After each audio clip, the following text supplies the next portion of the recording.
Welcome back everybody to JSR, and we continue what's already been an incredible and unpredictable competitive season, and this time we head to the Bahrain International Circuit, to the Bahrain Grand Prix.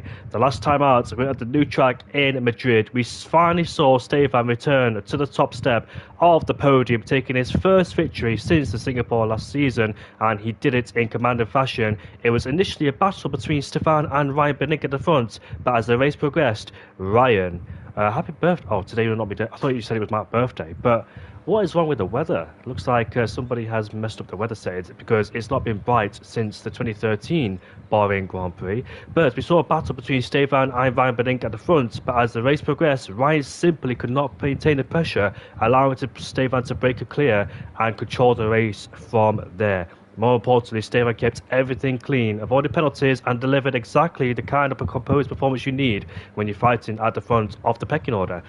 But behind him, Armin enjoyed his best result of the season, finishing in P2. And behind him as well, we saw Ryan to recover to third place after starting much farther down the grid.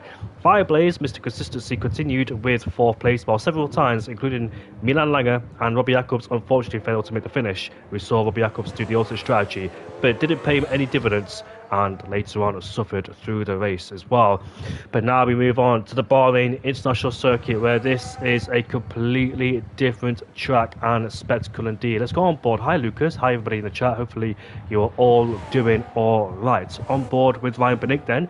But yes, it does look weird in the daytime, doesn't it? Because the last time we raced in the daytime in Bahrain was the 2013 Bahrain Grand Prix, and it was Sebastian Vettel who took a great victory there ahead of Kimi Raikkonen, Romain Grosjean and Paul Di Resta, as I remember, scored his best career finish in P4. Bahrain was good to Paul Di Resta because he did often score some good points. I think his best finish in F1 is actually P4 for the Scotsman, but as we know, is now he's not a commentator no more, is he? Well, you guys don't know because you're not on Sky Sports, but he used to be a Sky Sports F1 commentator. You may have heard him in the commentary box in Sky Sports, but unfortunately he has been let go.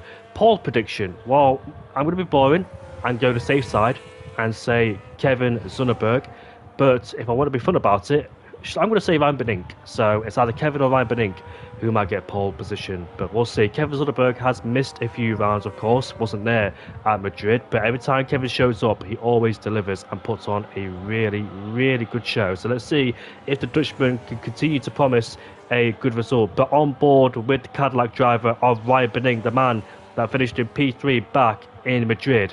On board with the Cadillac, what's going on there? There we go. So down in towards turn one.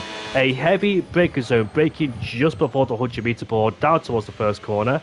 As we now flick our way through turn 2 and turn 3 we go. A bit of understeer, oversteer as well for good measure. It is a difficult traction zone as we make the run down towards turn 4. Hit the 100-meter board, down to the gears, clipping the apex on the entry. Then just be gentle on the throttle, try not to squeeze it too hard as we now make our way towards the turn 7 and 8 complex. As we now make our way down towards this right-hander, very, very heavy braking zone indeed. Scruff all the speed, second gear corner, get back in the throttle, rotate the car, power it down before we make our way down towards the illustrious turn 9 and turn 10. You're trying to brake in a straight line without locking the left front up. You can get away with a minor lock-up, but any more than that, you might see yourself off the circuit. Many people struggle because essentially you try to brake and turn at the same time towards turn 10.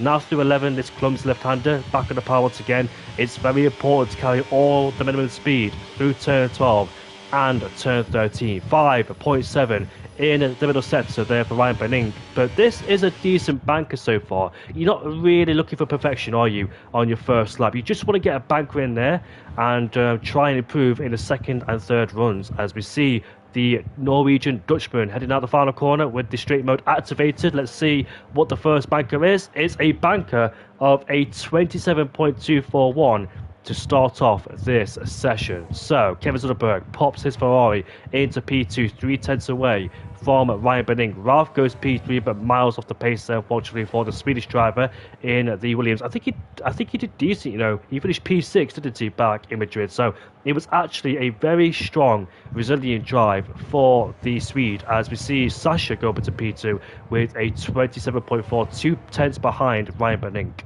And I think, lads, Sasha, Ryan Sasha is definitely a championship contender. He's miles in front of the points, isn't he? He's over 100 points clear of his nearest rival. Sem in the Aston Martin unfortunately has invalidated his lap time, so he won't be seeing the checkered flag anytime soon on the line. Robbie Jacobs, though, powering his way down towards turn 4. Robbie Jacobs is a bit of an enigma so far, which means we don't know where his pace is at, because sometimes he can do really well, sometimes on the flip side he can not put in the performances, if I put it quite frankly there. So Robbie Jacobs needs to improve significantly to try and open up his championships in the championship as well. So hopefully Robbie Jacobs can string together some good results. 13 drivers on the grid. They're all wide through turn 9 and turn 10, goes off the track as well for good measure. So that lap time hasn't been ruined just yet because he hasn't invalidated. He can still keep going and try and cross the line to see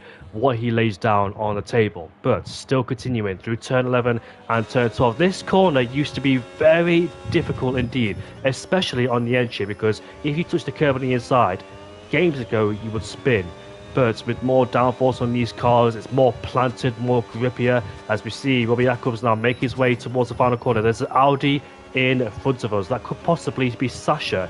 He's the only, is it Sasha or Esteban? But anyways, Robbie Jacobs is getting a good tow, and he pops that Red Bull up into P7. Who was that Audi? Was it Esteban? Yes, it was. So Sasha. Sasha and Esteban are back in the pit lane. So Sasha giving his good friend a handy tow indeed. But so far, so good for the Norwegian Dutchman on provisional pole position. And that was my prediction. So looking good so far. Hopefully I win that bet. But I won't win nothing because we didn't put a bet on. So it is Ryan Bennett then just puts himself on pole position. Kick Skolton up into P5. I know I botched that pronunciation. I don't think I pronounced that correctly. Skolton. I'm not quite sure what his last name is there, but he used to be ILT Kick. I love that cam angle, by the way. I'll shut up now. Lucas, talk as much as you want, because the more you talk in the comment section, the more it gives me to talk about. So feel free to say whatever, of course, if it's friendly. And Milan Langer, former champion in JSR, the man that's got still the one championship indeed. 28.2 in the first set. So he has a plethora of bad results so far, has the Dutchman. He has struggled on this new configuration on this game, and it hasn't looked good so far for him either. So hopefully Milan Langer can get himself back up there. He had a good result back in Spa, finished in P6, but other than that, it hasn't been looking good so far for him. So hopefully, he's just invalidated too on the exit there, I presume, of turn number 10. So that's his lap time done and dusted for the time being. Meanwhile, Fireblaze and Hartikas is in the qualifying session, the defending champion of JSR, but unfortunately for him, one hand tied behind his back because he is so far away from trying to do anything in this championship. So hopefully he can try and score some good results here as well. The championship is possibly belonging to Sasha Hood in P2. There's no pressure from behind. He just needs to finish in a good result every single race. There's no pressure whatsoever. Don't bottle it. I know he's missed some races because of vacation, but didn't Sasha just leave ILT? Yeah, Sasha left ILT, didn't he? I'm not quite sure what team he's joined, but I think he's a free agent, so anybody looking to sign Sasha, now would be a good time, so get your votes in. I certainly would sign Sasha because he's an upcoming, promising driver who is in PSGL F1, and what Lucas, you didn't know? Yeah, he left ILT. It was on his TikTok earlier today. I didn't even know because I don't even look at the thingies, but unfortunately he has left IRT, so yeah, what a shame. But Fireblaze is coursing through on his lap time. Of course, no banker on the table then for Fireblaze as he heads down towards this left-hander of turn 11. This is where Kvyat and I think Raikkonen crashed in turn 11 there. Or was it Giovinazzi and Kvyat? I'm not quite sure. I think it was an Alfa Romeo Sauber back then who crashed. But Bahrain first introduced in 2004.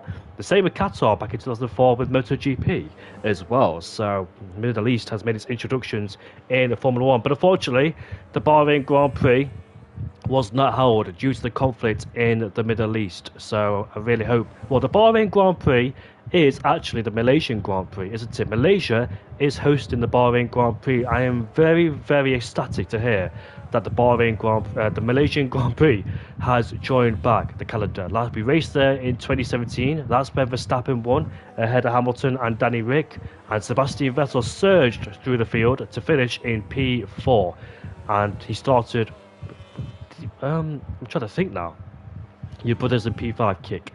Wait, did Sebastian Vettel finished in P4, but something happened to him during that race? Kimi Raikkonen qualified high, but Vettel had to start the back of the field, and Raikkonen broke down, didn't he? Then Vettel started from the back to finish in P4, overtaking Valtteri Bottas towards the end of the race as well, for good measure. So both Ferraris, second and third place. Kevin Sunderberg was just on a lap time. Sasha is down by 0.2 of a second. But don't let that misconceive you, because that could not be accurate. I think drivers on their different laps, second and third laps, are using batteries in different places. I've noticed as well, like in the first or second set they're down, but they find more time because the lap goes on, they find more reference points indeed. They use battery in different places. They learn as the session continues. So don't let that misconceive you. We still could see some good lap times. But I think Sasha, has he backed off?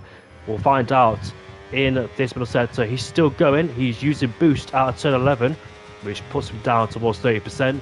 His middle sector is going to be 5 tenths down. So yes, he is definitely backed off. I'm surprised why he's still continuing. Why not slow down, save the tyres, and save the battery too? Regen the battery and go again, because that's costing him tyre life. I think he's going to get rid of those set of soft compound tyres.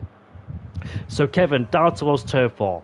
His first sector is going to be a 27, but 28.0, but he's a 10th of the first sector is Kevin Sunderberg. So looking good so far for the Dutchman down there in P3. Pink Panther is in P4, and Kevin Sunderberg rounds turn 8, then decent exit. It is very, very easy to be trigger happy on the throttle, the exit of turn 8.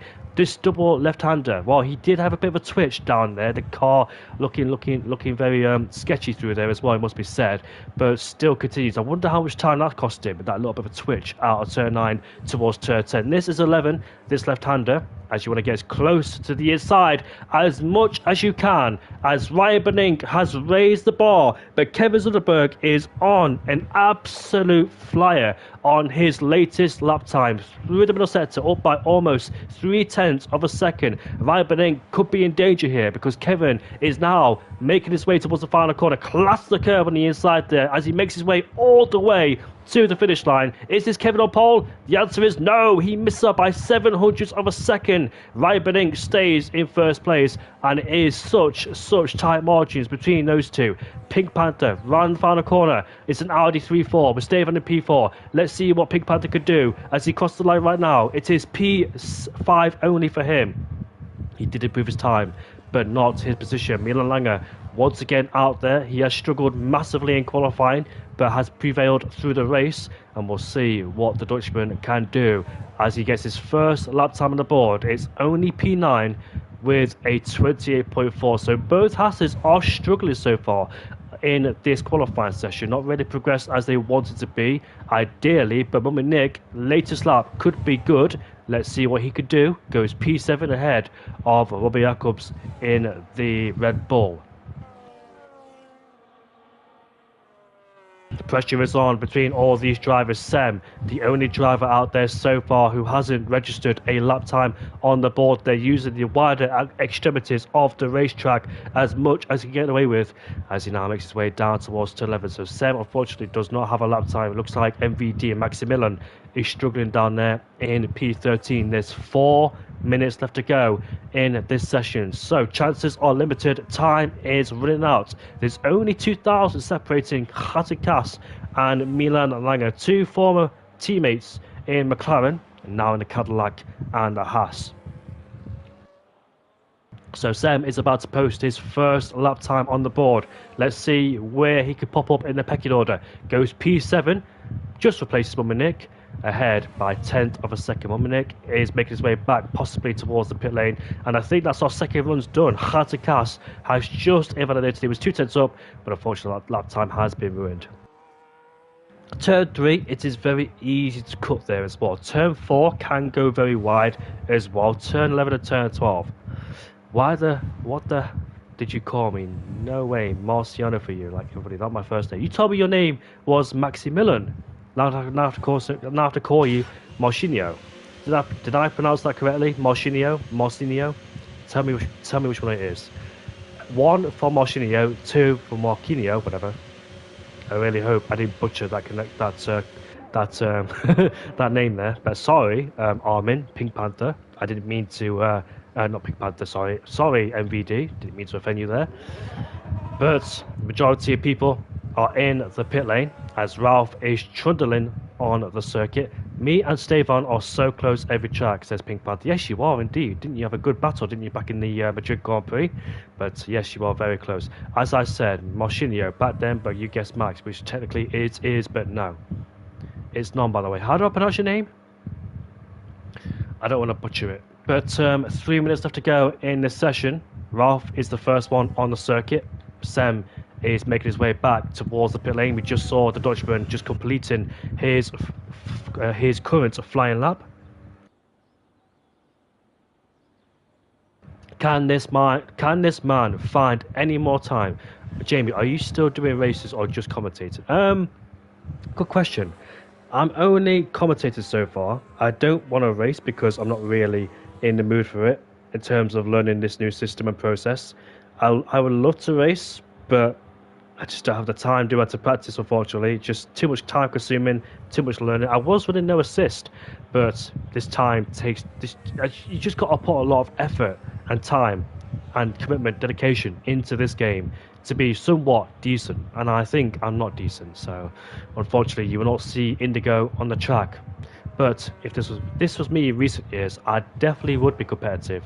I'd be up there with the likes of Sasha, Stefan, Armin. I've got to go on the track, let me do that first, says MVD, the Division 2 driver. But Kevin Zoderberg round in the final corner. Let's see what the Dutchman could cook on his potential final lap here in the qualifying. The man opens up the rear wing and the front wing too for straight mode. Down in towards turn 1. Hard on the brakes. It's very easy to lock up as you've just seen, but connects well with the corner. Turn 2 and turn 3.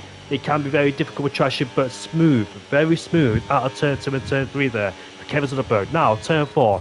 Here we go. A slight lift off through there, flicks the car in. I had that when starting no assist 2 years ago. Very hard in the beginning indeed. Yep. It's not just that. Even if I was running assists, I just can't be bothered, man. My love for this game has completely disintegrated and vanished because I just cannot be bothered no more. I mean, it's just, yeah, I don't know how to describe it in words. But turn 9 and turn 10, it gives it a wide berth through turn 9 because you don't really want to cut the inside line through turn 9. Because you want to open up for turn 10, so you compromise a little bit in turn 9 to get the best one out of turn 10. The Ferrari in the foreground gives us a slipstream as we now make our way down in towards turn 11. This has been a decent lap time so far for Kevin.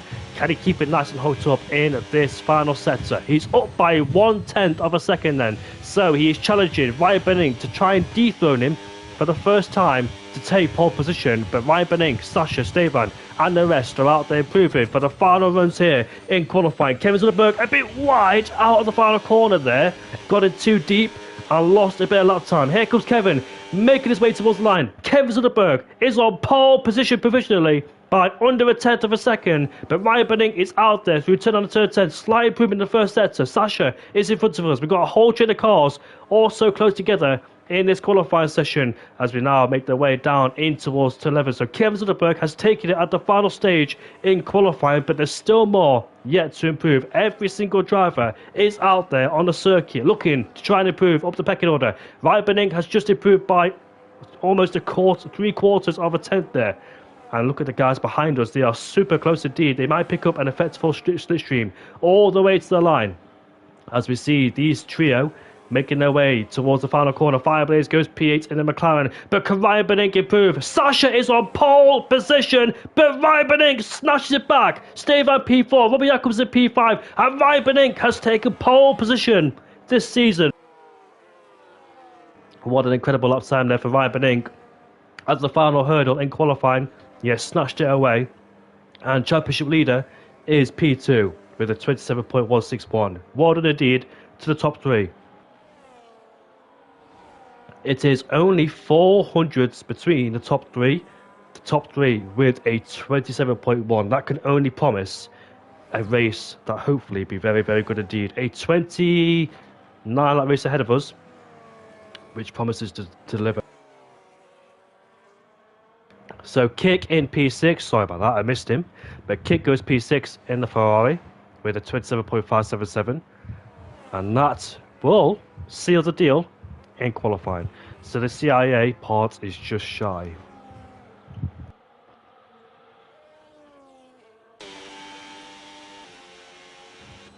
I'm going to read you the championship standings. I just had them in front of me, but they disappeared. So let's see. Lucas, question for you. Why are you not racing, mate? Where are you? Where are you? Are you on vacation? So it's Ryan Benink, Marciano, around that. Ryan Benink on pole position, ahead of Sasha by under 200 of a second. Kevin Zunderberg P3, Stefan P4, Robbie Jacobs Kick, Sam, Pink Panther, Milan got himself into the top 10, Khatakas P10, Mummy Nick 11th ahead of Fireblaze Ralph, and Marciano in P14. Do you know what? You have to try voice message me on Discord. Send me a voice message on Discord, mate. Yes, I am. Same time zone as you. Wait, what? So you must be either in England, Ireland, Scotland, Wales. You can't be in France. Surely not, because that's 1 hour ahead. So you must be in the UK somewhere. Are you in Ireland, Northern Ireland, Scotland?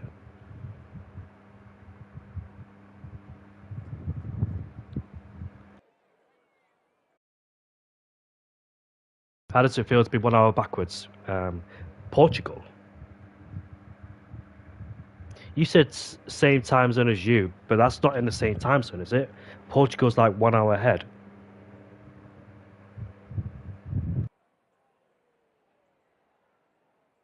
Yeah, Portugal's like an hour ahead, isn't it? Is it? Do you know what? Hopefully my geography skills don't let me down. What time is it? Is it? What time is it in Portugal? Oh yeah. Oh my goodness me, I didn't even know that. That's very bad for me. I didn't realise Portugal and the UK had the same time zone. That is very bad for me. Do you know what? Pretend that never happened. We'll just forget about it, yeah? So it is Sasha, first place with 173, sorry, ahead of Ryan Benink P2 with 91 points. Stefan's P3 with 88, with Armin P4. So the battle between second and fourth place is looking very, very promising indeed. Kevin Zunderberg's fifth with 69 points, ahead of Fireblaze with 56. Kick, seventh place with 45 points, ahead of Venjoke, who has 39 points. Same as Milan Langer, two former champions in JSR with 39 points. Now, win prediction. Oh, you put me on the spot here now, Lucas. Do you know what? I actually did predict the pole position. That was Ryan Benink. I'm going to say Kevin Zunderberg. He's got the racecraft. I'm not saying Ryan hasn't. He does. But in terms of full consistency, he hasn't been there yet. Hasn't shown it. He's been very quick in qualifying. But there's an element of piecing the puzzles together during the race. So he needs to try and deliver. But the Bahrain Grand Prix is about to begin very short. And we get racing here at the Bahrain International Circuit. Ryan Benink gets a decent launch off the line. There's a crash in the back on his Fireblaze has spun. As we made our way down towards the heavy breakers of the turn one, Stefan around the outside of the Audi. Now he's fighting along with Ryan Benink. Stefan is up into the lead, but they go wheel to wheel out of turn three. Now it's a drag race all the way down in towards turn four. Who is going to be late on the brakes? Can Stefan try and brave it around the outside? There's slight contact, and Stefan is in the lead of the Bahrain Grand Prix. But Ryan's trying to fight back as we make our way now down in towards turn 6 and turn 7. A chaotic first lap for Fireblaze. He's already down the order, and down the inside goes the other Audi on the hard compound tyres. That is Sasha tangling with Ryan Benink. But Kevin Zunderberg has been pushed into P5. What a torrid start there for the Ferrari driver, as we see more action down in the midfield. Who is that? We're going side by side through turn 10. Looks like McLaren, who is now trying to inch forward ahead of Hazenkas, and the Ferrari Kevin Zunderberg is right at the back of Robbie Jacobs. Robbie Jacobs, lightning start there for the Belgian driver. He has made up one place. I thought it was more than that, but he starts in P5, my bad. But yes, it is Stefan on the mini compound tyres. He stormed around the outside, had a lightning start as you expect on the mini compound tyres, because as you can see on the graphic, you can see that Stefan is on the mediums and the guys behind him on the hard compound tyres. So this is exactly why he had to have a good start. But we bunch up now towards the final corner on this racetrack. Lap 1 has been concluded. And look at Ryan Benning right in the wheel track and in the slipstream. And he wants to take the lead immediately away from Stefan. We go side by side towards the breakers of the turn 1. And Ryan Benning is just late on the brakes. And so is Sasha. He's got a Red Bull on the inside there. As we make our way through the first 2 corners, the two leaders go wheel to wheel. And Stefan just holds on. The grippier medium compound tyres are giving him an advantage at this stage in the race as Kevin Soderberg is swapping lines there. And we see Kevin Soderberg stay in P5 for the time being. You know what?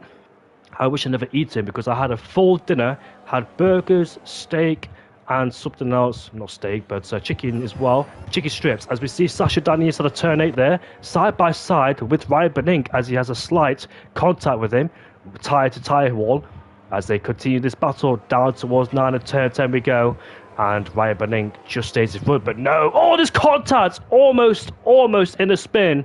But luckily, both pointed forwards and still going. Sasha now moves up into P2. But does he? Because Ryan Benning has the momentum around the outside. As once again, they bang wheels out of the corner. This is a great tussle between those two. And Sasha is trying to hold it around the outside, but Ryan Benning has the inside line, goes deep, and will Sasha do the switchback under and over type shit? Oop. But no, he doesn't. He stays in P2. Does Ryan Benning. Wow, what a frenetic first few laps of this race. And down the inside goes Robbie Jacobs. I think he turned a defense into an offense because Robbie Jacobs was oh, who's that in the background? Milan Langer has spun out of the final corner. And he has dropped into P13. We can see the Haas in the background. Oh, what a shame for Milan. His season is going from bad to worse as we make the run down towards turn 1. Once again, we've got Robbie Jacobs on the inside of Sasha through turn 1 and turn 2 and turn 3 we go. As they all remain in formation right now. But Kevin Soderberg lost a lot of ground, didn't he? I predicted him to win this Grand Prix, but he's down in P5. There's still plenty of chances to go and try and have a win around here in Bahrain. There's plenty of chances because of strategy and also battery as well. But Milan and Fire, 2 popular characters, 2 of my good friends, Milan and Fire players, have dropped down the order. And oh, contact! The Red Bull moves on the braking. Kevin's up the inside, but Robbie Jacobs does a sweet under and over and gets past the switcheroo, as they call it. Robbie Jacobs goes up into P4 now ahead of Kevin Soderberg. This scrap is cost them dearly because they might lose the overtake. Look at the launch the top 3 got. Robbie Jacobs slid. He's struggling with braking, and the top 3 are streets away to continue their their private battle as we head down towards turn 11 we go. Monumental battle between every single driver on this racetrack. It's getting heated here in the desert of Bahrain. And we're on for a very good race indeed then. As we exit turn 12 and 13 we go then. As all these guys are in hot pursuit. Sasha using more battery, but he backs off. He has backed off. Do you know what? We'll see plenty of this as well. Not using battery immediately, trying to preserve some later for the Grand Prix. Because if you use all your sweets in one go, you won't have any left later on to enjoy. As Ryan Benning then pulls alongside Stefan wheel to wheel down in towards the first breaker zone. And once again, these two in combat, but Ryan Benning goes deep, allowing Stefan to try and carry the momentum around the outside. The Audi sweeps past again and moves himself up to first place. But what's happened to Kevin Soderberg? The gap is 1.2 seconds. We've seen all this battling going on between these drivers, and Kevin Soderberg has been left in the dust here. Lucas said in the chat, somebody has lost an end plate. Could that be Kevin? We did see a scrap between those two. Got a bit heated indeed. But hopefully Kevin Soderberg has still got his end plate intact. So we need to keep an eye on who has lost their end plate. Can't quite tell from this camera angle indeed. Look how close these guys are getting to each other. Ryan Benning and Stefan. Ryan Benning hustling the Audi in front of him, trying to get a move on here.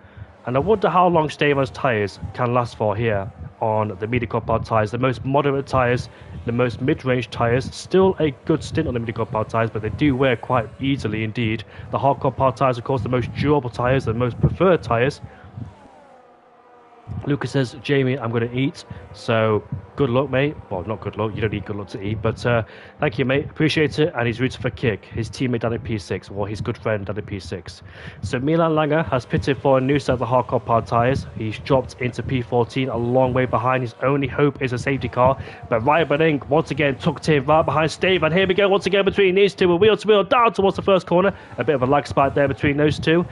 And Ryan Benning looking to go on the inside, on the attack once again, claims the apex, but Esteban's still around the outside through a turn 2 and turn 3. It's getting ever so close between those two. Slight contact, and Ryan Benning is up into first place to take the lead of the Grand Prix. City lost it down in turn 1 on lap 1, but Esteban's on the attack once again, down towards 4.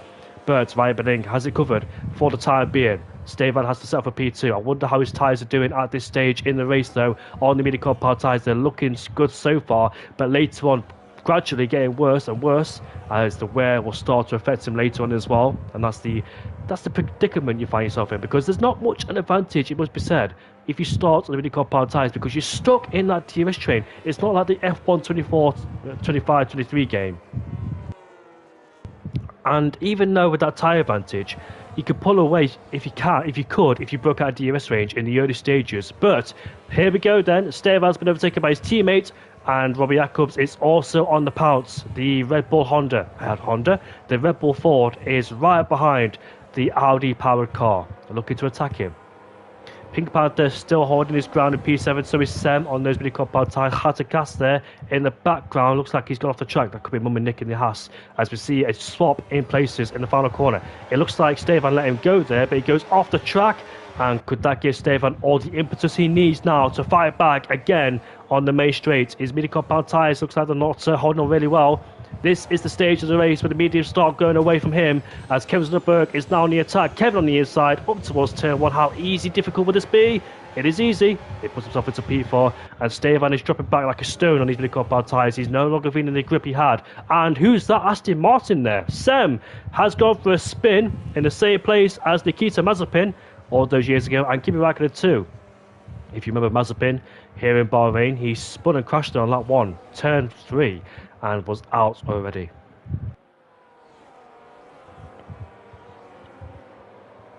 Things are starting to calm down, settle down in the dusk here a little bit, in the heat of the desert in Bahrain.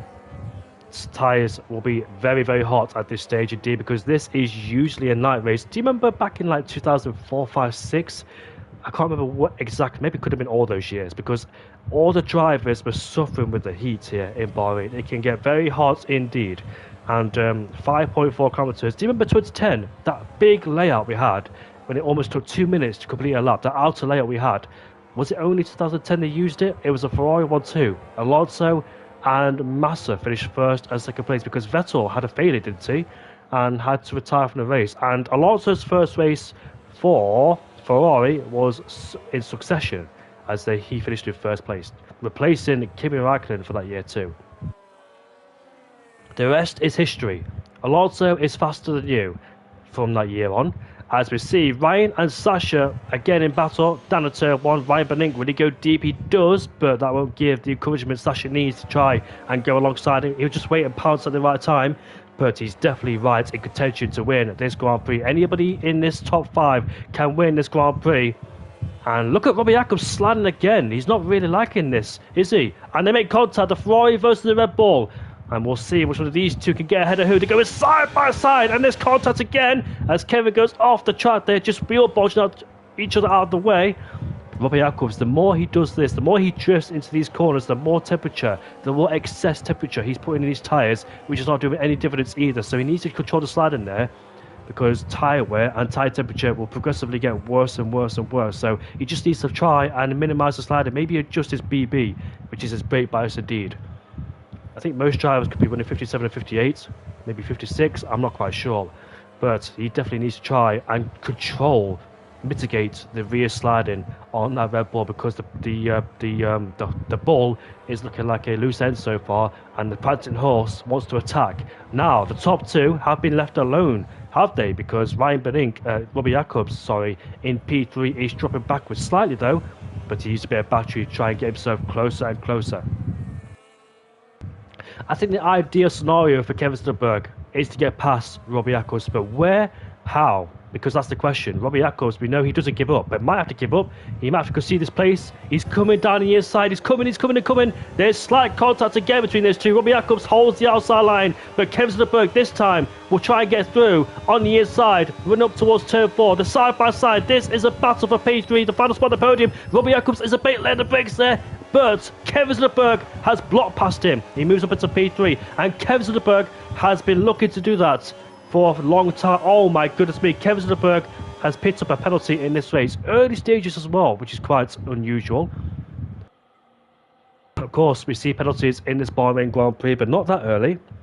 And especially for a man of Kevin's caliber, he has been fighting and scrapping away with Robbie Jacobs. It's been heated between those two, a bit of friction between those two there, as we're banging wheels and barging each other off the track. But Kevin has been finally happy to dispose of Robbie Jacobs. But the issue now he has, the gap is 1.2, 1.3. So that's the issue he has right now. Can he get himself back in battery mode before this lap runs out? He's down to 20%, 30%.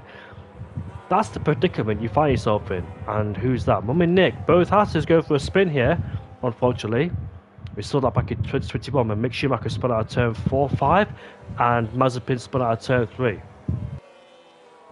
Here we go, once again, Sasha right behind Ryan Benink, as these two on the prowl once again, continuously scrapping for first place, as we draw alongside each other down in towards turn 1, but no, Sasha decides to back out of it now.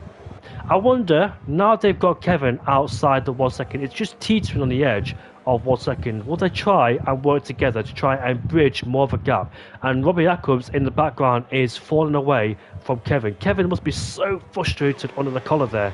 He wanted to get past Robbie Jacobs quickly, but he couldn't do so, and as a result has lost a lot of time and also picked up a penalty indeed. Not the race Kevin Zoderberg was looking for, to state the obvious, but Kick now is putting pressure on Robbie Jacobs there, so he's definitely struggling on his hard compound tyres. Kick now needs to try and dispatch Robbie Jacobs. In terms of longevity and pace, it looks like Robbie Jacobs is still lacking those facilities. He still hasn't got the long race pace we usually see from Robbie Jacobs. Don't get me wrong, he used to be a monster in a couple of seasons. I think it's this game where he just struggles to try and get closer. Maybe the lack of practice, the setup, his driver style, who knows. We've seen how many times he drifts through the corner. And obviously in these F1 cars, you don't want to drift because obviously the tyres will scream. The tyres will scream, the tyres will get overheated as well. So that's many things you don't want to do in an F1 car. So Kevin has caught up to the back of Sasha and Ryan Benink, and Kick is about to perform an overtake on Robbie Jacobs. Here we go then, the battle for P4, and you can see Robbie Jacobs there vulnerable and a sitting duck as Kick moves himself up into P4 ahead of Robbie Jacobs. So I'm still intrigued to see who lost their wing, because Lucas did say that. Lucas said somebody lost their wing end plate on the first lap. I'm not quite sure who it was. I'm looking at the front wings now. I can't really see any obvious damage from anybody. It still looks intact from all these drivers. Could have been Milan or Fire. Could have been Fire because he was so far down the order. So I think he is cancelled out of the equation there. But we've got a few people pitting. And that is, who's pitted? Mum and Nick on the hard compound tyres. Well, it's a shame between those two there, Mum and Nick and Milan. Difficult track, difficult cars, and just fallen by the wayside have these two. They'll eventually find their feet, you know. Especially Milan, he always perseveres and comes back stronger. So he just needs to keep his cool. I know this game can be demotivated, sometimes demoralising, but hopefully he can find his momentum again. But certainly Ryan Benink and Sasha are fighting their momentum. The first and second place. Ryan Benink finished P2 back in Madrid. Sorry, finished in P3 back in Madrid. I think it's the usual long-term game now between those two because they're not scrapping as they were intensely on the first opening meters of this Grand Prix. They're just trying to play the long game, not use too much battery, and not fight each other too intensely either. So they're just playing the long-term game now, keeping each other in check. And Gas moves up into P7 ahead of Stevan. Stevan, of course, the man who took the lead in turn 1, but has dropped back significantly on those mini compound tyres. Those mini compound tyres are starting to screen in agony. They've had enough, and their cycle will end very, very shortly in this stint.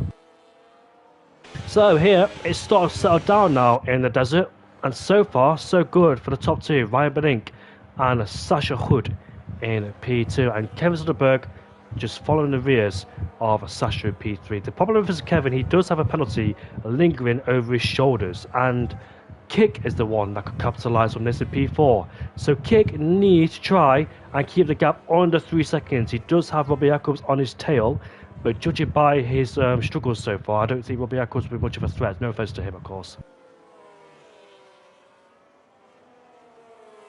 I know Ryan Benink and Robbie Jacobs are on a pad still, I think. Don't quote me on that. They're on a pad, and we know pad can be a bit difficult in this game, but they're still doing very well in terms of performance of Robbie and also Ryan Benink in P1 and P5 there. But Ryan Benink is in a huge bunch of trouble here because he's got Sasha right behind, who has been pressurising him since the get-go of this race. Ryan Benink has been holding his own so far throughout the whole race. He's orientated the lead so well so far, but the pressure will be skyrocketed later on in this race. Trying to set the hardcore power tyres a mighty long way, as the mediums will try, well, they come to an end now, they will conclude their stints and go on to the hardcore power tyres. Ryan Benink has had a plethora of good results, but also some bad luck as well along the way. You know that in Saudi Arabia, him and Kevin came to blows, but Ryan Benink still finished in P2. He's had some really promising results so far. Has Ryan finished P2 back at the Austrian Grand Prix as well, and he also finished P2 back in Qatar, whereas Sasha has just controlled it from the get-go. He has 3 wins in a row, then won in Saudi once again. He also won at the Mexican Grand Prix in the sprint race, and also took a victory back in Monza as well. But he didn't return, did he, back in Madrid due to his vacation.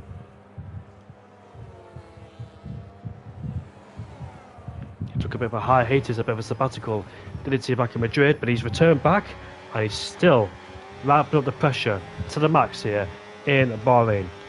Kevin Zunderberg last win was back at the British GP last season when he had a controlling, commanding drive ahead of everybody. Nobody could threaten him from the get-go. That was the prime at Kevin days. I don't want to say prime because I think Kevin Zunderberg has still got a lot to offer if he continues to practice. But we know how monstrous and dominant Kevin can be. He has dominated the rest of the grid. But he's never won a championship here, has he, in JSR? He has elsewhere, but not here in JSR. He has actually dropped back a bit. We saw this back in Australia where Kevin Zunderberg just slipped back out of the clutches of the battery mode, and maybe he started to struggle as well in terms of pace, but just teeters on the edge of trying to get himself under that second, that crucial pivotal second, to try and stay within boost mode of the guys ahead. So once again, it is Ryan Benink and Sasha settling for first place. Ryan Benink did win, didn't he, back at the Sao Paulo Grand Prix. I think I was on holiday that not that year, but I think I was. No, it wasn't, because it was in July, so I definitely January, so I definitely wasn't on holiday. I must have been ill or something like that. It was a Tuesday night. So I'm not quite sure what I was doing, but I wasn't there, unfortunately, in Sao Paulo.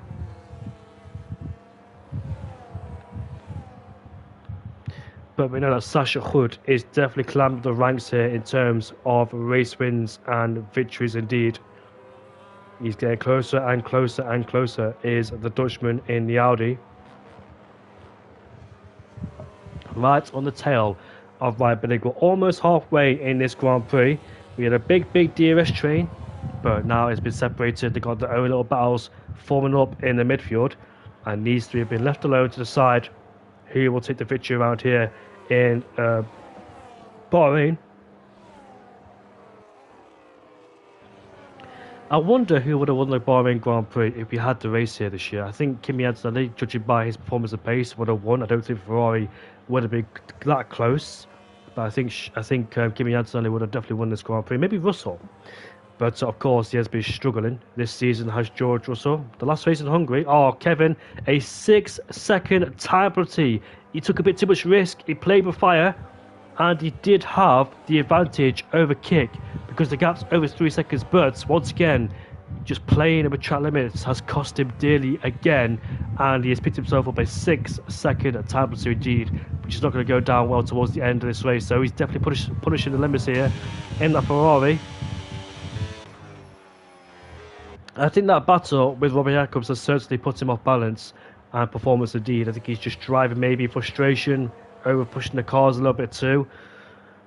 But had he got past Robbie Jacobs, maybe a different story. Remember, they were going wheel to wheel in turn 7 and turn 8. A bit of barging between those two there.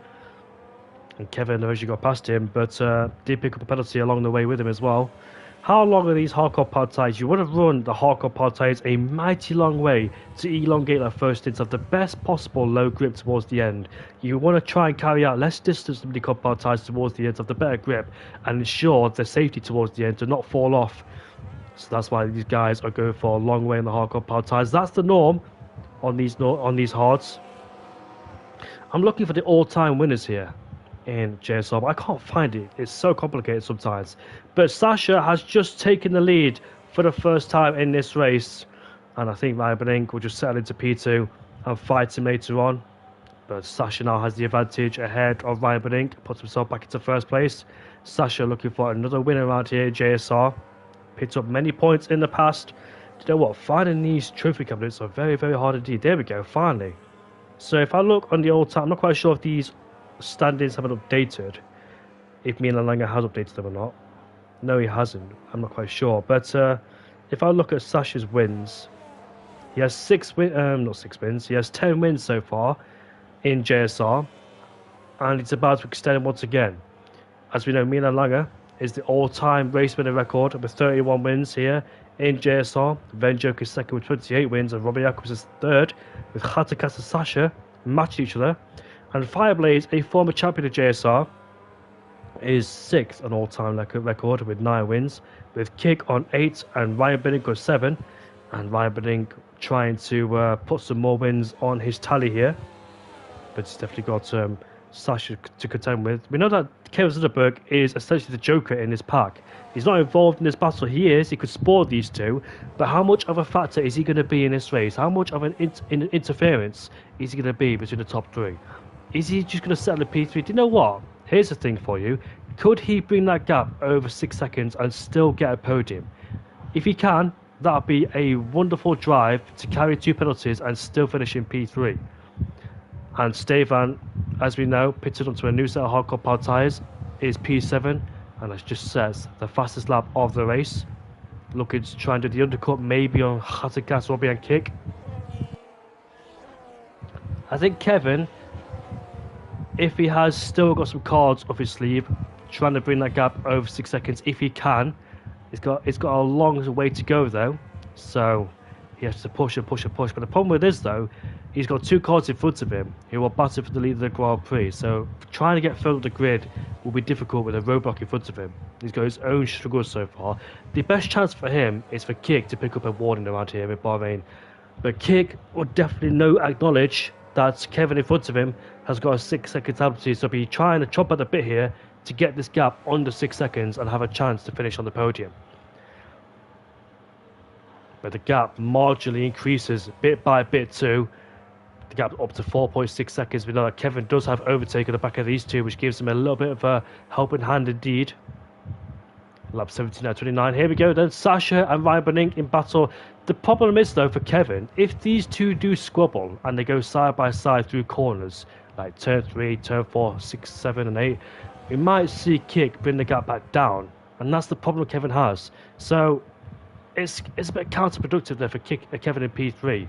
He needs to push as hard as he can, but he can't. He can't get past these two and try to get the gap over 6 seconds. So he's got a lot of work to do. It could be a bit of a tall order for him, but it's self-inflicted, unfortunately, with these penalties. You do cost yourself a lot. These penalties do destroy races, indeed.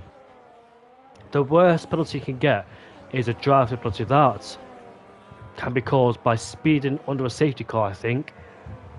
And that is the worst penalty to get because you can't serve it in the pit lane. You can serve a 10-second penalty in the pit lane if you do pick it up, but you can't serve a drive-through penalty.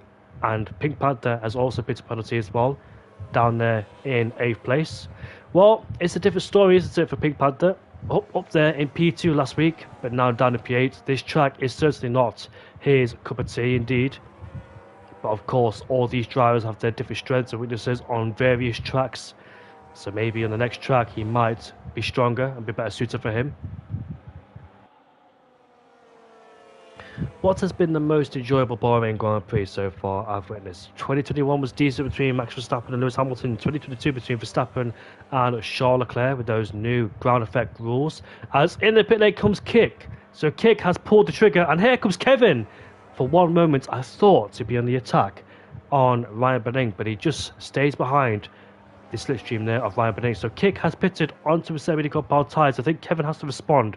I'm surprised Kevin didn't try to do the undercut and get clean air and try and jump these two. He had the gap behind him, but decided not to go in the pit lane. Here comes the Audi. The Audi should get past, hopefully, of these two. He does have a massive tyre advantage, but not now, because the guys behind him on the midi-compound tyres will have a much tyre deficit towards the end, and Kick should be on the prowl on the attack. That's only 2.6 seconds there between himself and Kick, so not much of a big buffer between himself and Kick in P7. Why was he ghosted?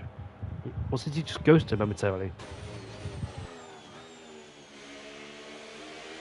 So Kick then, not doing an undercut essentially, but trying and bring the gap down as much as he can, using the compound tyres to try and get closer towards Kevin. That is his main target. Oh, we drift through turn 8 there. And we see Pink Panther and Robbie Jacobs there in a battle for P7. Robbie Jacobs will ideally love to dispatch the McLaren driver. Find himself around the outside through turn on the turn. There's contact between those two. And Robbie Jacobs is off the track there, pushed by the McLaren. But he has to give the place back if he does overtake him now. He has to stay behind. This is hurting his chances. Wrong time, wrong place for Robbie Jacobs. Not the scrap he needed.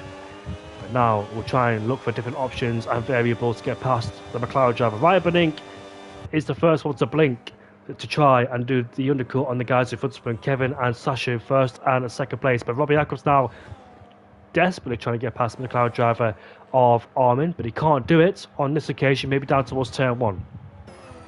Crucially, where is Ryan Benning going to be? And he should realistically... Oh, indeed. I thought for 1 second that Pink Panther will push Robbie Jacobs in the pit lane, but he doesn't do so. So Hatakash struggles on the pit lane. Once again, there's contact. There's more contact down towards turn 1. There's more contact. That's even before turn 1. A fight Robbie Jacobs does not want to be in, and eventually seizes the place and gets past him. But no, Pink Panther has different ideas. Will try and go on the outside, can he? But doesn't have the grip. And Robbie Jacobs says, thank you very much. I'm taking P6 away from you. A few swear words in Dutch, but I'm pretty sure he'll be very, very disappointed with that one. Being stuck behind him. But down the inside goes Pink Panther. It's a late send there. And he pushes Robbie Jacobs off the track. And Pink Panther not willing to yield just yet. Bold and brave in combat. And he took the chance to overtake me once again. And Robbie Jacobs. Well, this could be payback, you know, from the Madrid Grand Prix. Do you remember what happened there? I think Robbie Jacobs and Pink Panther made contact in Madrid. So this could be a bit of a payback and revenge for Pink Panther, which continues to this race, holding grudges. But Sasha and Kevin eventually pit on this lap. And 9 laps on the compound tyres will see them towards the end of this race. Kick, meanwhile, on the other hand, is trying to bring the gap down under 6 seconds to try and get himself a podium in this race. Here comes the McLaren once again on the attack. They are just bleeding and wasted so much time with this battling. Robbie Jacobs there, so frustrated is the Belgian driver as he doesn't get past him just yet. Hard to gas is there now. So what's the gap? Kick is 2.7 seconds behind Kevin Sutterberg. As we down towards turn 1, there's more contact. Robert's off the track there, and Hatakash might go through. All this contact again. Robbie Jacobs has lost his end plates, and all the gloves are off there. Robbie Jacobs has lost his cool and his composure. That was always going to happen, as Milan Langer has an excursion off the track. That's where Jack Dillon crashed back in 2020 when he lost his front wing and caused a safety car. I can see where this is going between these two. Robbie Jacobs now, unfortunately for him, has lost his temper. Nope, he still gets ahead of him. But primarily, the battle I want to focus on is the top 3. You know, this is more important now to determine who will win this race. You know what? Not much. Ryan Benning did not get the undercut on Sasha. Even though there's a 1 lap tyre difference, it can make a little bit of a difference indeed, especially in the midi-compound tyres. That's very crucial. Sasha on the brand new set midi-compound tyres has rejoined in front of Ryan and has track position and clean air. And Stevan then with P4 will be under pressure very shortly by Kick as Robbie and Pink Panther there continue their squabble for 7th and 8th place. 9 laps left to go in this Bahrain Grand Prix. The main story so far is between these two, Ryan and Sasha, who have been trading blows in this race. But who are these two will come out on top? Can Kevin Soderbergh secure a podium in P3? His chances of winning are very slim and limited. There's no chance of him winning unless something dramatic happens. But it's all in the hands of Ryan Benning and Sasha in P1 and P2. And Milan there, not enjoying the Bahrain International Circuit indeed. He's struggling around here. In the desert is the Haasman. That's Pink Panther and Robbie Jacobs there. Once again, trading positions. I think these two are now just having fun, you know. Nothing to lose now. Both having fun. Hopefully don't cause safety cars. That's the last thing we want, is a safety car. I know a safety car will benefit other people at the back of the field, but in terms of the natural flow and state of this race, we don't want to see a safety car. I mean, safety cars do happen, don't get me wrong, but in terms of context, that like naturally a safety car coming out, somebody crashes and make a mistake. But in terms of like taking each other out, we definitely don't want to see that because that'll probably yeah, it'll definitely change the whole trajectory of the race and spindle things around. I like seeing safety cars because it does bunch up the pack and give people second chances, but in terms of like intentional safety cars, in terms of clashing and bagging each other out, we don't want to see that indeed.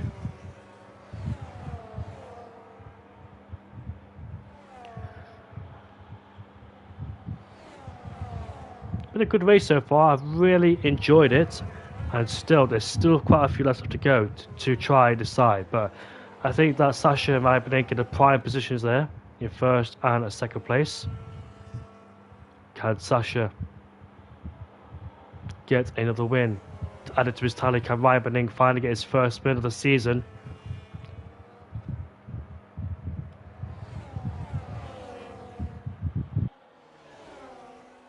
Right, the gap is 4.5 between Kevin and Kick.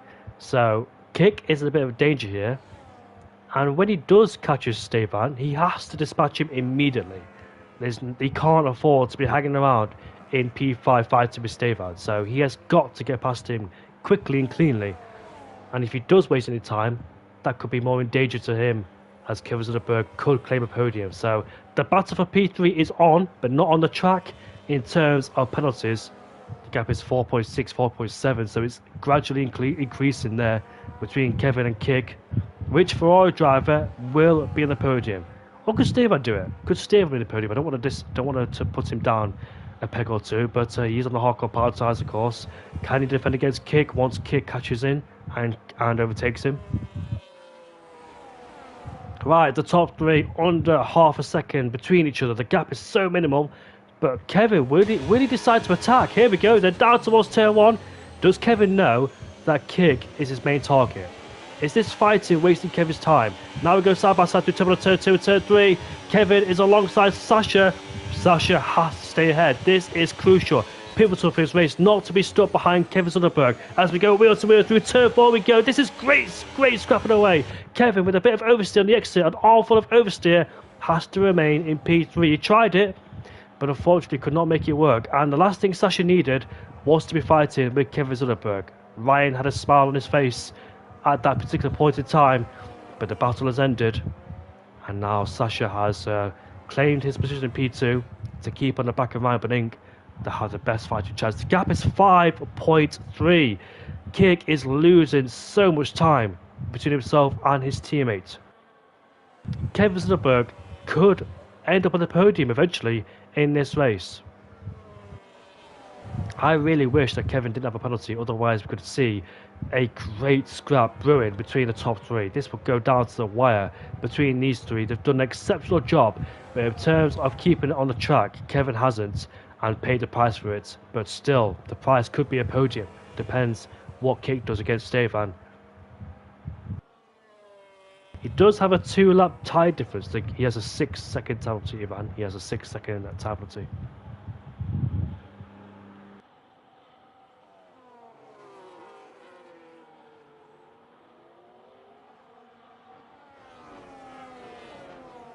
Kevin! Oh my goodness me. How much more challenging do you want this to be, Kevin? Now, it is 9 seconds. This is unnecessary penalties that he's collecting to his tally. Every time he has a chance of getting a podium, he just continues to make it harder and harder for himself. There's 5 laps left to go. Surely the gap can't be over 9 seconds in 5 laps. If it is, that's insane. Surely, do you know what? It's worth noting, Kick is not really catching Stevan hand over fist. The gap is 1.5. He was closing in at rate of knots, but all of a sudden, Stevan has got the gap almost stabilised between himself and Kick. So could Stevan end up on the podium with P4 on those hardcore power tyres? Kick has been reeling in Stevan bit by bit, but recently he just can't get the gap down. Maybe his mini-car power tyres, the peak performance have gone off slightly. We know how fragile these minis can be. He was the first to blink on the mini-car power tyres. What's Kevin going to do? Because he can't win this race. His best chance is P4, P5. Is he just going to have fun and spoil these two? I think Kevin Zonnebjerg is going to spoil somebody's race here. Is it going to be Sasha or Ryan Benning? Because he's got nothing to lose. He don't care about who's going to win this Grand Prix. But the gap is like 7 point. You know what? I don't know why I'm saying 7 point because Stevan's still there in P4. I think Stevan's still a threat. Can Kevin pull the gap over 3 seconds in 4 laps? Can he do it to secure a podium here in Bahrain?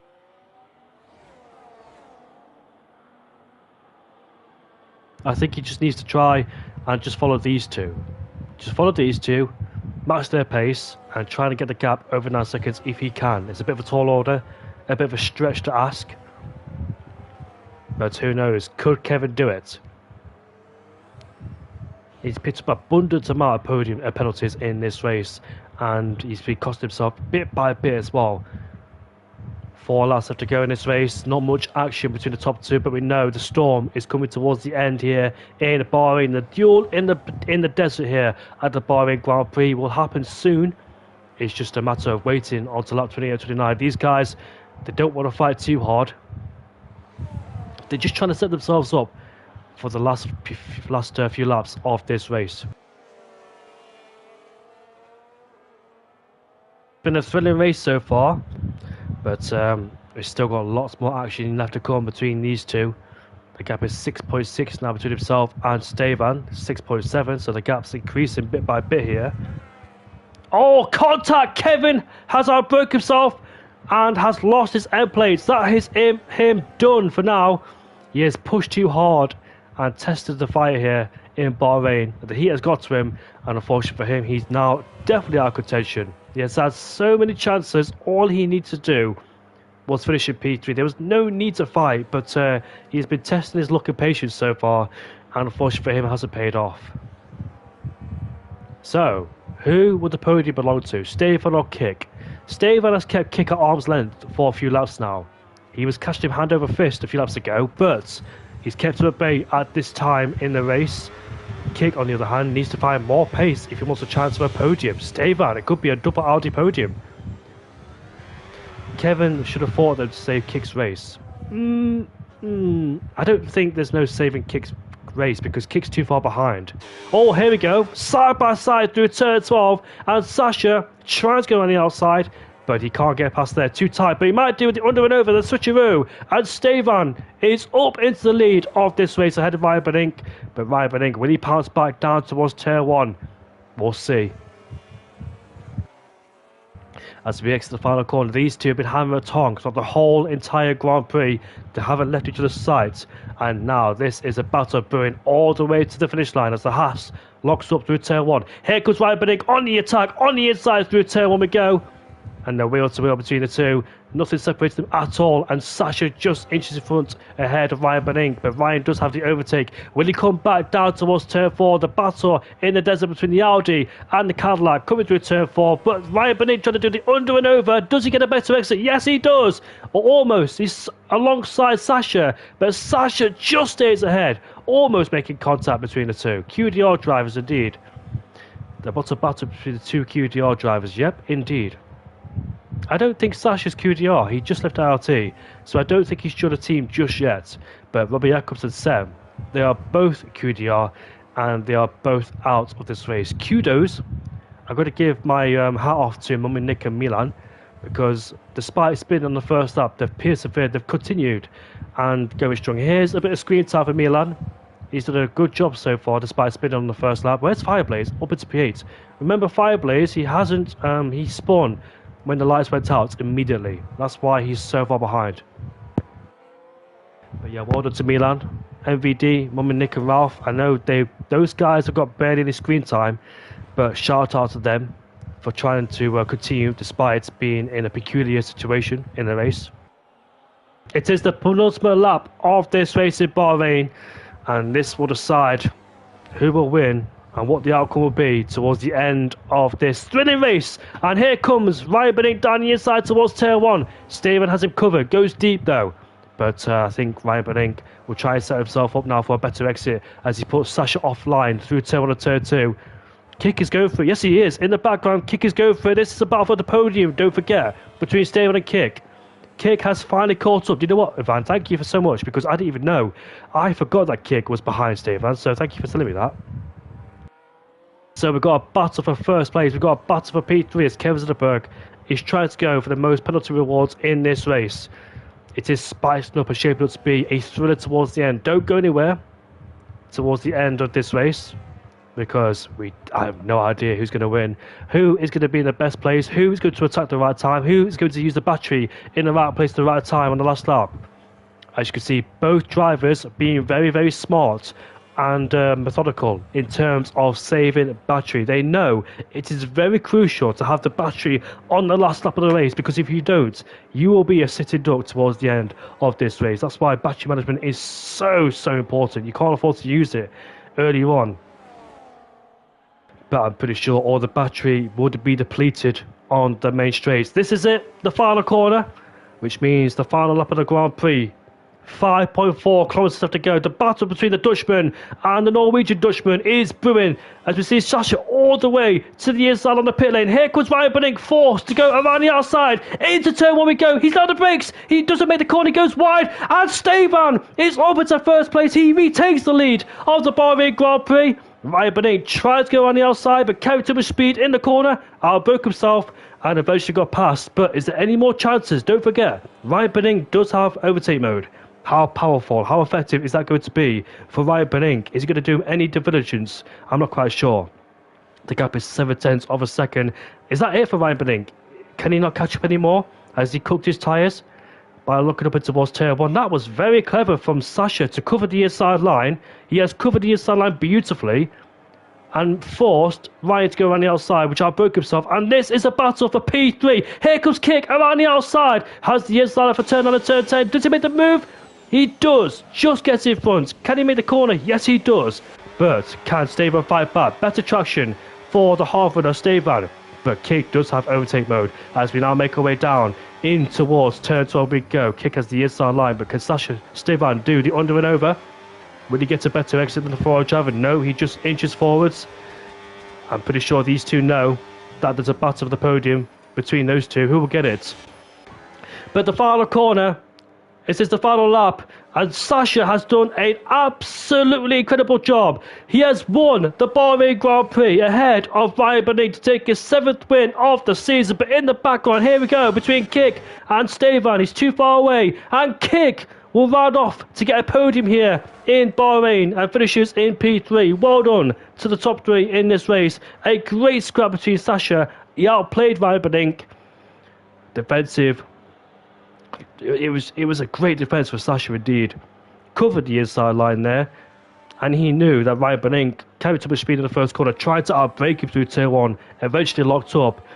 And even if he did go around the outside towards turn 1, he has to take the inside line, acute angle through turn 2, carry less speed, and Sasha probably got him back under traction. Wow, Sasha, well done, mate. That was very clever and tactical indeed from you to cover all the bases and prevent Ryan Benning from taking the lead. That was clever racing indeed. That's why he's the championship leader, and Ryan Benning unfortunately misses out on another win once again, but his chances are coming. He kept it nice and clean this race. Good respect between the top 2, which is always lovely to see indeed. But we will have the podium sitters in the party. Oh, what a race.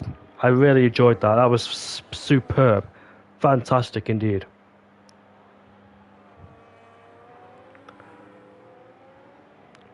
I am absolutely sweating here. I'm actually moving around in my room because it's very, very hot indeed. So yeah, I'm not sat down anymore. I am moving around because the controller is in my hands. Well, we've got one of the podium visitors in the party. Make sure your voice is to share a kick. If you know how to do it, go to party screens, go on the three dots, and allow your voice to be shared. Well, Kick, hope you had a good holiday in Bangkok, mate, and wherever you went. I think in USA, I think you went to New York, if I'm not mistaken. No, Los Angeles. Oh, Los Angeles. Oh, yeah. Other side, I think. Other side of USA. But yeah, hopefully you had a good time in Los Angeles and also in Bangkok. I'm muted. Oh? Did you say I'm muted? No, I definitely did. Oh, I thought you said I'm muted, but I say. Oh, no. Well, goed gedaan vandaag. Heb je genoten van de race? Ja, de race was nice. I'm sweaty, really hard right now, but yeah, I'm happy with my podium. Kevin had a 9 seconds time penalty, so yeah, that's the. Oh, sorry. That was good for me, but for Kevin it was not really good. But yeah, nice points for the team, and I'm happy with the podium. So yeah.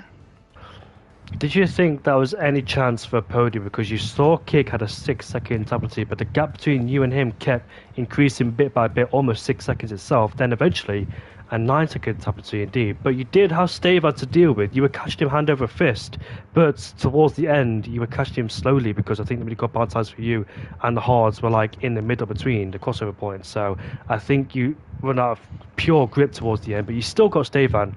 How did you know that? That was the battle for the podium at the time between you and Stevan? No, because Kevin had a 6 seconds time penalty and he was 8 seconds in front of us. So I don't know. I think it was for P4 back then, but when I saw the 9 seconds of Kevin, I managed to go to Stevan. You did a very good job indeed, mate. And question for you as well. Was it a Zwa race? Sorry? Was it in Zwa race? Yes, we are at race. It's 30 degrees in my room now, so it's very hot. It is indeed. I'm sorry about this. I am paying attention, but I'm trying to get Sasha in the podium interviews as well. So I am listening. Don't worry, mate. But okay.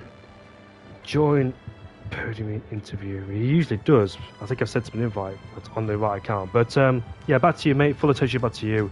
How do you think this race overall went for you? Because you were in that DRS train at the beginning of the race, but you just dropped back. So are you still lacking the longevity pace the race car you need to try and get yourself in that DRS train, or should I say slipstream train? Yeah, I was behind Robbe, and he had not a very good pace, so I was stuck behind him.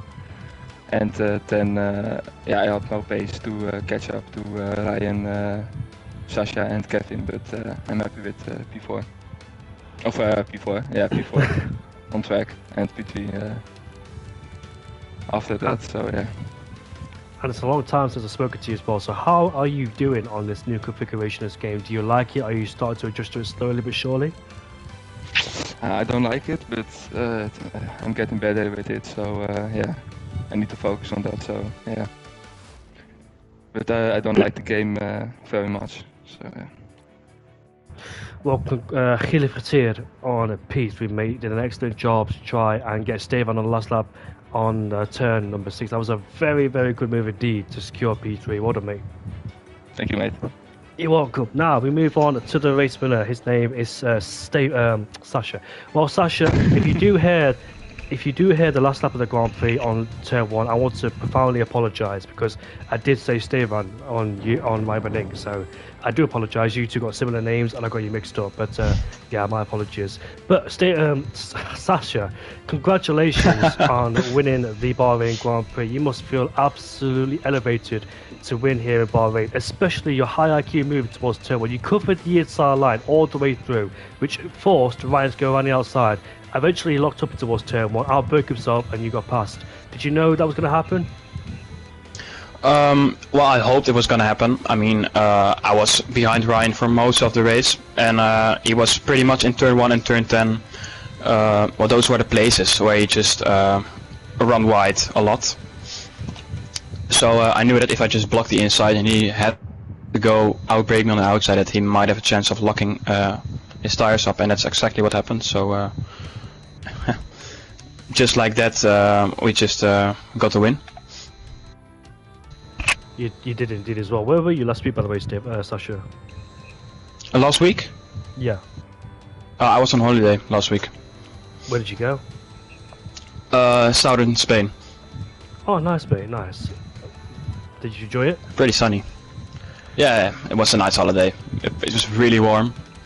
But yeah, I mean, I'm happy that Stefan was eventually the one that won last week. Good points for Audi again. So yeah, I think right now Audi is the best team on the grid by far at the moment. Zeker, precies. And it is Audi's 8th win of the season. It's your 7th win this season. You are grabbing this championship by both hands early doors. Are you thinking about the championship still, or is it just one race at a time? It's one race at a time. I mean, I'm not gonna pull out my ego right now and say that I'm winning the championship. It's like 100 points now or something, but it's still 7 rounds, and it is JSR. Of course, the doubleheader is coming up, where I'm gonna have to start from the back. Yeah, that's gonna be a difficult race. It's on Hungary, I believe, so it's a really hard track to overtake. Tire deck is really high on the right front. So yeah, we'll just see. It's gonna be 1 by 1. Well, I wish you the best of luck as well. Weren't you in that championship fight last season in Abu Dhabi? Was it you in that championship fight last season? Maybe. Right, it was you and Ryan who made contact, wasn't it? Yeah. No, it was me and Robo who made contact in the last race. Because I think you were on course to win the championship because Hartikas was way too far behind in the points. And obviously you two made contact and Hartikas won the championship. But well, is this revenge for you this season?